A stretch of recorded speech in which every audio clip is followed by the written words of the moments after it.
ہمارے ہاں یہ بحثیں ہوتی ہیں محققین ٹھیک ہے تعلیمی ضرورت کے تحت، ابتدائی تعلیمی ضرورت کے تحت یہ چیزیں ضروری ہوتی ہیں کہ کون کس تاریخ میں پیدا ہوا، کون کس تاریخ میں اس دنیا سے گیا۔ اب شہادت کی تاریخ میں کتنے اختلافات ہیں؟ حضرت زہرا سلام اللہ علیہا کی شہادت کی تاریخ میں اختلافات ہیں یا نہیں ہیں؟ ہیں۔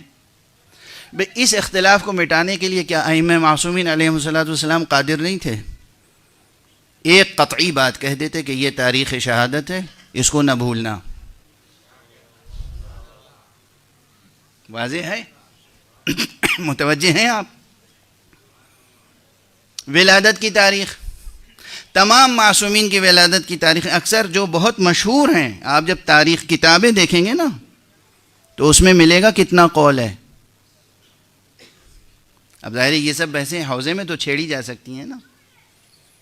مولا امیر المومنین علیہ السلام کی تاریخ ولادت کیا ہے؟ کوئی سوچ بھی سکتا ہے کہ اس میں کوئی اختلاف ہوگا؟ 13 رجب، کتابیں اٹھا کے دیکھیے کتنے اختلافات ہیں۔ کوئی کہتا ہے رجب میں ولادت ہوئی، کوئی کہتا ہے شعبان میں ولادت ہوئی، کوئی کہتا ہے رمضان میں ولادت ہوئی، کوئی کہتا ہے 7 ذی الحجہ میں ولادت ہوئی۔ یہ غیروں نے نہیں قول نقل کیے ہیں، ہمارے علماء نے نقل کیے ہیں، ہمارے علماء نے۔ عوام الناس اچھا ہے کتابیں نہیں پڑھتے۔ صلوات پڑھ دیجئے محمد علیہ۔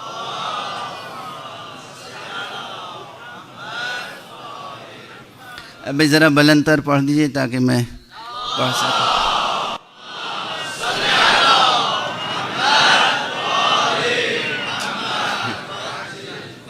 وہ 13 ہے، درست ہے، میں شک نہیں پیدا کر رہا ہوں، میں کہہ رہا ہوں یہ اختلافات ہیں یا نہیں ہیں؟ حضور صلی اللہ علیہ وآلہ وسلم کی تاریخ ولادت،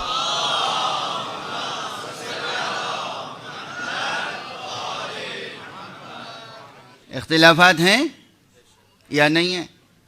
عامہ کے ہاں بھی ہیں اور خاصہ کے ہاں کیا نہیں ہیں؟ علامہ کلینی نے کافی میں کیا تاریخ ولادت لکھی ہے؟ 12 ربیع الاول لکھی ہے، 17 بھی ہے، 12 بھی ہے، ہمارے علماء نے لکھی ہے۔ حضرت صلی اللہ علیہ وسلم کے اس دنیا سے مفارقت کے بارے میں جو تاریخیں ہیں اس میں 28 صفر بھی ہے، 2 ربیع الاول بھی ہے، ہمارے علماء نے لکھی ہیں، اور بھی تاریخیں۔ کیا معصومین علیہم السلام کہہ نہیں سکتے تھے دیکھو یہ ایک تاریخ یاد رکھنا، قصہ ختم؟ ہوا ایسا؟ توجہ رکھیے گا عزیزان گرامی، بہت اہم بحث ہے، بہت دقیق ہے، بہت ظریف ہے، بہت لطیف ہے، اور اسے اس فقیر سے قبول کر لیجئے گا۔ ہماری روایتوں میں اب اسے کمزوری سمجھیں گے آپ، نقص سمجھیں گے، کمی سمجھیں گے؟ معصومین نے آخر طے کیوں نہیں کر دیا؟ ایک مبنا سازی کی بحث ہے یہ۔ معصومین نے کیوں نہیں طے کر دیا کہ یہ تاریخ ہے؟ یہی نہیں کہ نہ کسی کی ولادت کی قطعی تاریخ بیان کی، نہ کسی کی شہادت کی قطعی تاریخ بیان کی، شب قدر بھی تو قطعی نہیں بیان کی۔ اس میں حکمت کیا ہے؟ اب جب ہم یہ دیکھ رہے ہیں کہ یہ کیفیت پورے ہمارے اسلامی ادب میں ہے تو اسے نقص نہیں سمجھنا چاہیے، اسے یا کمال سمجھنا چاہیے یا کسی کمال کی بنیاد سمجھنا چاہیے۔ ایک دو مسئلے میں تو ہے نہیں یہ بات۔ ایک صلوات پڑھ دیں محمد والے۔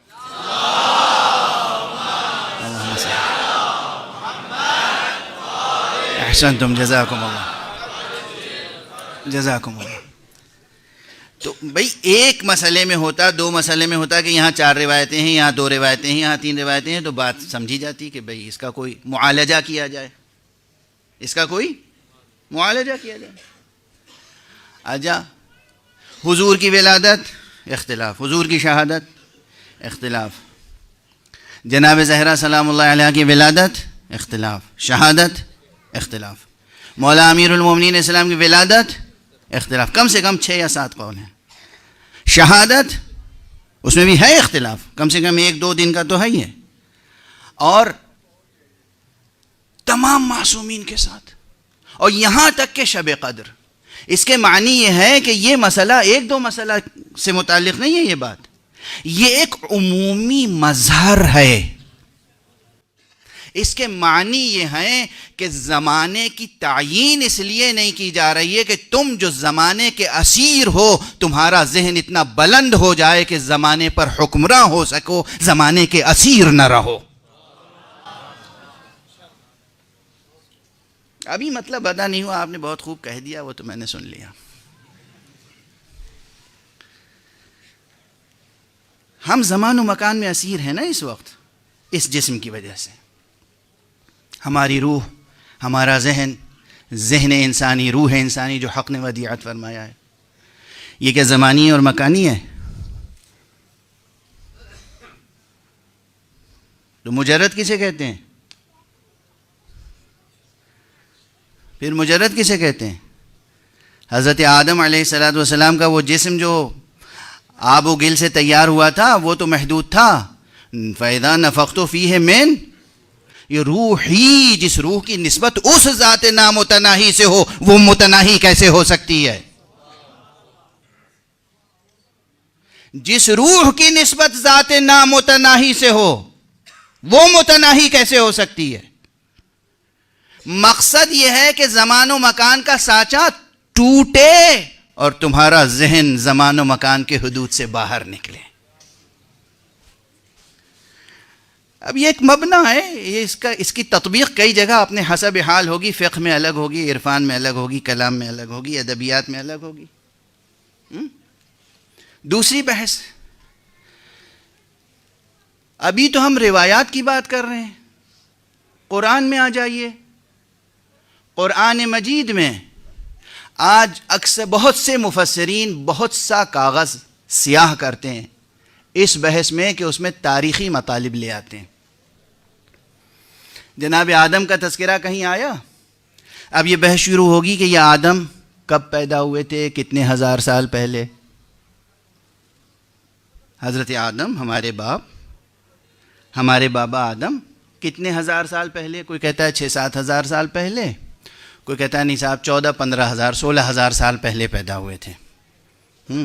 بس ادھر سائنسداں آ کے کہتے ہیں کہ آپ کیسی باتیں کر رہے ہیں، ہم نے تو اس زمین کی کھدائی کی، پہاڑوں پہ گئے، غاروں میں گئے، ہم نے تلاش کیا، انسان کے پاؤں کے نشان ملے، انسان کے ہاتھ کے نشان ملے، انسان کی کھوپڑیاں ملیں، انسان کی پسلیاں ملیں، ڈھانچے ملے، اور جب ہم نے انہیں سائنسی طریقے سے تجربہ گاہ میں لے جا کر جانچا، پرکھا، دیکھا سائنسی اصول کے تحت کہ کتنے قدیم ہیں، تو معلوم ہوا لاکھوں برس پرانے ہیں.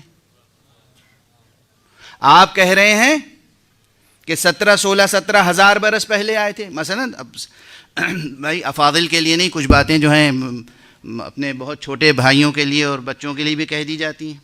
مثلا یہ کہ حضور صلی اللہ علیہ وآلہ وسلم ہم سے کتنے برس پہلے گزرے ہیں؟ 1400-1500 برس. ان سے پہلے جناب عیسیٰ تقریباً 600 برس، 650 برس، 570 کے قریب ولادت ہے. ان سے پہلے جناب موسیٰ تو 2-3 ہزار برس. ان سے پہلے جناب ابراہیم 2-3-4 ہزار برس. اس کے بعد جناب نوح اور جناب آدم. تو کل ملا کے یہ ہے کہ 16-17 ہزار برس پہلے جناب آدم آئے تھے. ٹھیک ہے نا؟ ادھر مفسر اپنی تاریخ دانی کا ثبوت دیتا ہے، ادھر آ کے سائنسداں کہتا ہے کہ یہ آپ کیا بیان کر رہے ہیں، اور سائنسداں اس بنیاد پر ریجیکٹ کر دیتا ہے.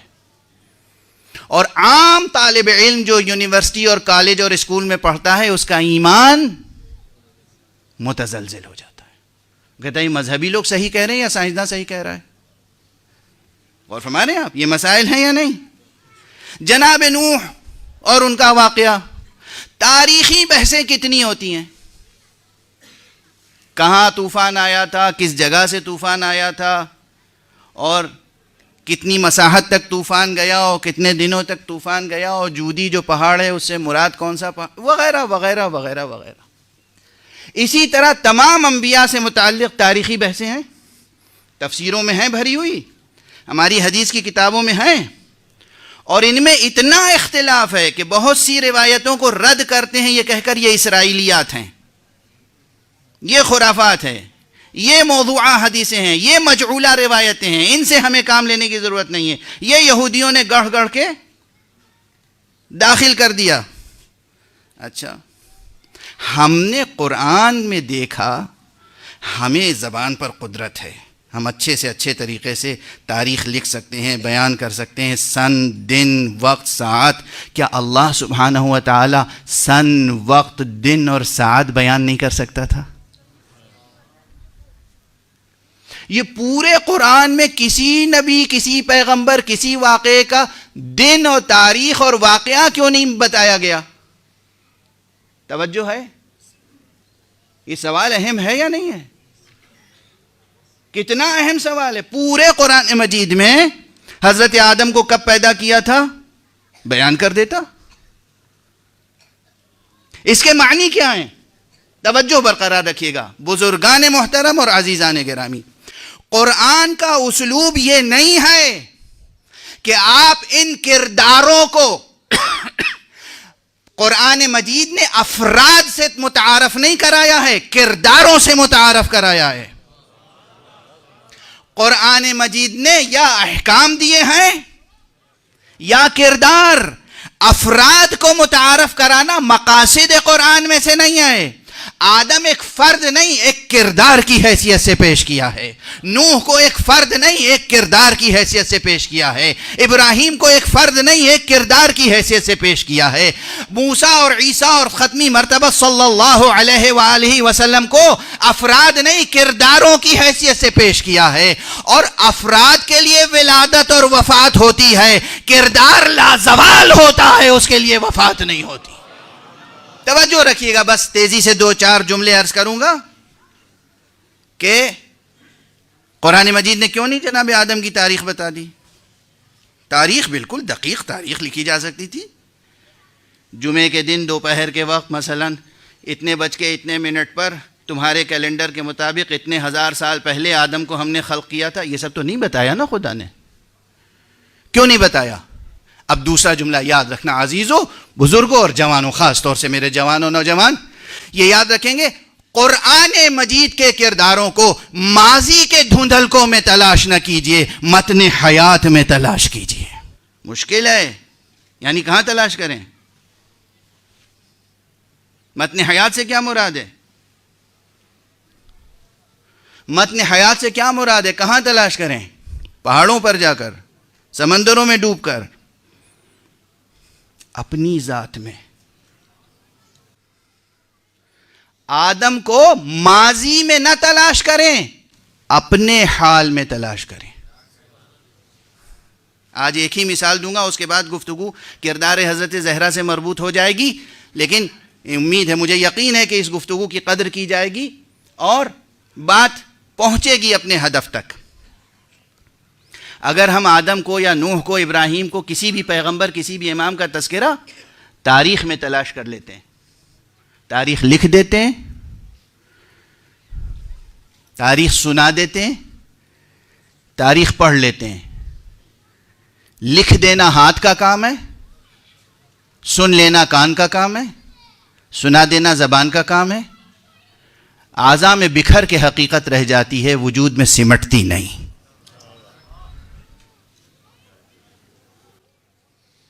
ماضی میں نہ تلاش کریں کسی قرآنی کردار کو، ماضی میں نہ تلاش کریں، کاغذوں میں نہ تلاش کریں، ماضی کے اندھیروں اور ماضی کے دھندلکوں میں قرآنی کرداروں کو تلاش نہ کریں۔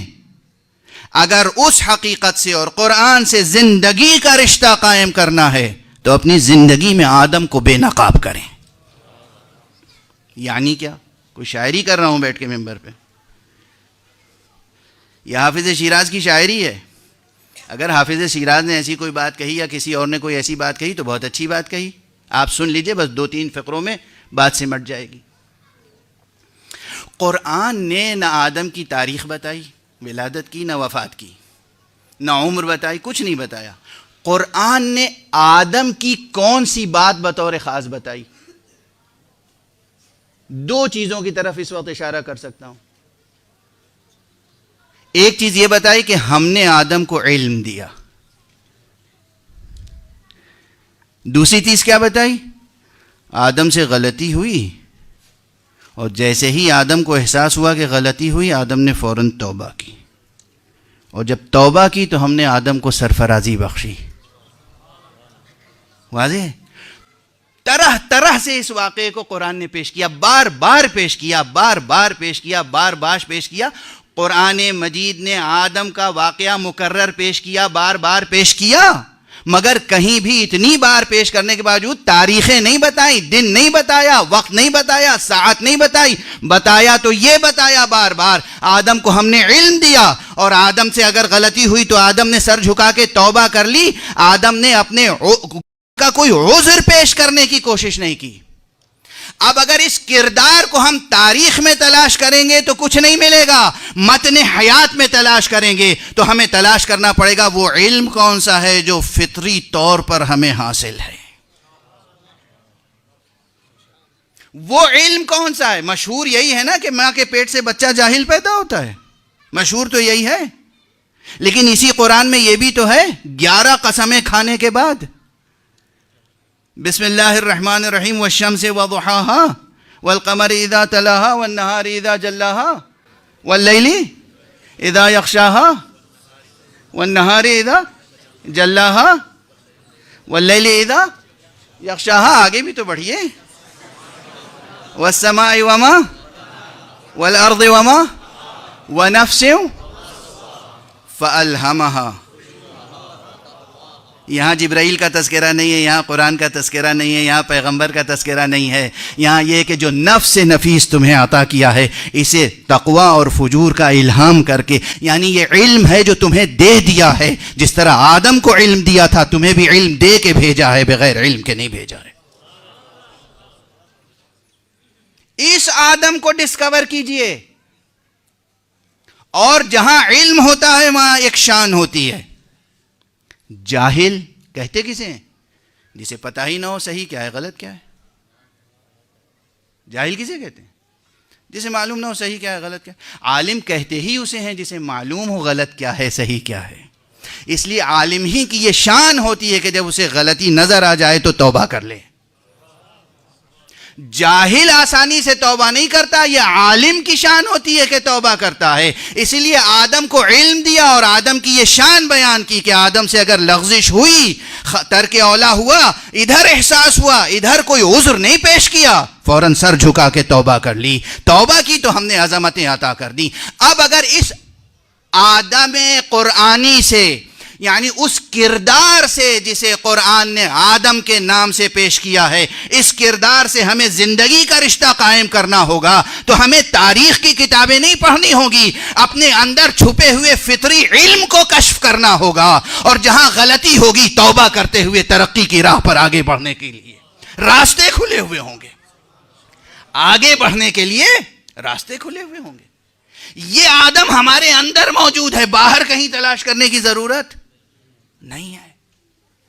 جتنے قرآنی کردار ہیں انہیں زندگی کے اندر تلاش کیجئے، تاریخ میں تلاش نہ کیجئے. اس لیے کہ یہ کردار ہیں، افراد نہیں ہیں. اور جس طرح آدم، حوا، نوح، ابراہیم، موسیٰ، عیسیٰ، مریم، اسی طرح حضرت محمد مصطفیٰ صلی اللہ علیہ وآلہ وسلم، اور اسی طرح حضرت زہرا سلام اللہ علیہا. بس ایک اتنی تمام گفتگو کو سمیٹ کر ایک جملہ عرض کروں کہ کرداروں کے بھی مراتب ہوتے ہیں. کچھ کردار ایسے ہوتے ہیں جو محدود ہوتے ہیں، کچھ کردار ایسے ہوتے ہیں جو لامحدود ہوتے ہیں. لامحدود کرداروں کو سمجھنے کے لیے بھی وہ لفظیں لائی جاتی ہیں جو ذہن کو وسعت عطا کریں اور تنگی سے آزادی دلائیں، رہائی دلائیں. اسی لیے سورہ مبارکہ کوثر میں الکوثر کا ایسا کلمہ رکھا گیا ہے کہ جہاں عظمتوں ہی کا تصور ہو، کہیں کسی محدودیت کا تصور باقی نہ رہ جائے.